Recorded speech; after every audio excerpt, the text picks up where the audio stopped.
नमस्कार।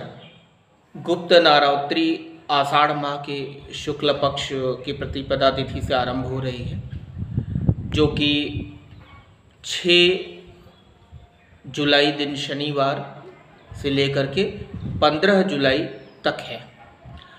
गुप्त नवरात्रि में माँ के उन 9 दिनों की में जो उपासना होती है, जो पूजा अर्चना होती है, उसका अलग अलग फल है। ये एक शुभ समय है और यह अनुष्ठान, विशेष प्रकार के अनुष्ठान करने के लिए एक मंगलकारी समय माना जाता है।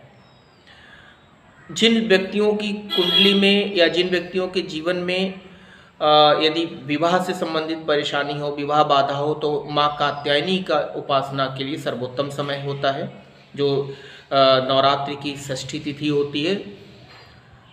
और जिन व्यक्तियों को मुकदमे इत्यादि से परेशानी हो और वो असफल हो, शत्रुओं से ज़्यादा परेशान हो, तो उनके लिए माँ बगलामुखी की पूजा अर्चना काफ़ी लाभकारी होती है और वो सफल होते हैं। इसी प्रकार यदि पुत्र प्राप्ति या पुत्री प्राप्ति की संभावना हो, निसंतान हो दंपति, तो वैसे तो बाल कृष्ण गोपाल जी की पूजा होती है, या संतान बाल गोपाल कह लीजिए, उनकी पूजा अर्चना होती है पुत्र पुत्री प्राप्ति के लिए। लेकिन स्कंद माता, जो माता का पंचम स्वरूप है, उनकी पूजा आराधना भी होती है पुत्र पुत्री प्राप्ति के लिए। तो निसंतान दंपति भी इस समय का उपयोग कर सकते हैं और पूजा अर्चना से उनको संतान बाधा से मुक्ति मिल सकती है। ठीक इसी प्रकार यदि आपके जीवन में आपको भक्ति की प्राप्ति है, तो माँ शैलपुत्री। यदि आपके जीवन में बहुत सारी बाधाएं हैं, बहुत सारे संकट हैं, तो उसके लिए माता महागौरी का अनुष्ठान। तो अलग अलग इस प्रकार के कई अनुष्ठान हैं जिनको आप करके इस नवरात्र के पर्व पे आप अपने जीवन में आने वाली परेशानियों से या चल रही परेशानियों से आप छुटकारा पा सकते हैं।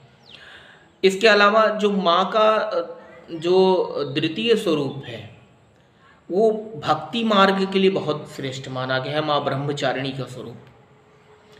और ठीक इसी प्रकार जो माँ सप्तमी है, जिसे माँ कालरात्रि का दिवस कहा गया है, वो दिवस भी जो है माता की पूजा अर्चना से काफ़ी हद तक संकटों को दूर करने में, शत्रुओं से यदि आप बहुत परेशान हैं, आपके जीवन में बहुत शत्रुओं का उत्पात है, तो आपकी उनकी पूजा आराधना अनुष्ठान से आपको लाभ होगा।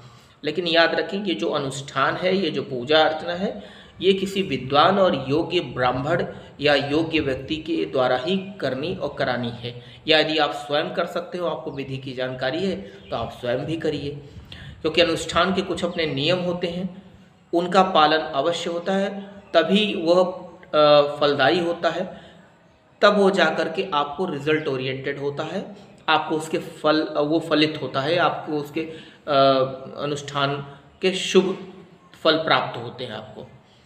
और यदि अनुष्ठान के नियम फॉलो नहीं किए गए, आपने विधि पूर्वक अनुष्ठान नहीं किए, तो वो फलित नहीं होता है, फिर निराशा होती है कि हमने किया और हमें फल नहीं मिला। तो आप यदि अनुष्ठान स्वयं कर सकते हो तो करिए, अथवा किसी विद्वान ब्राह्मण से आप करा सकते हैं।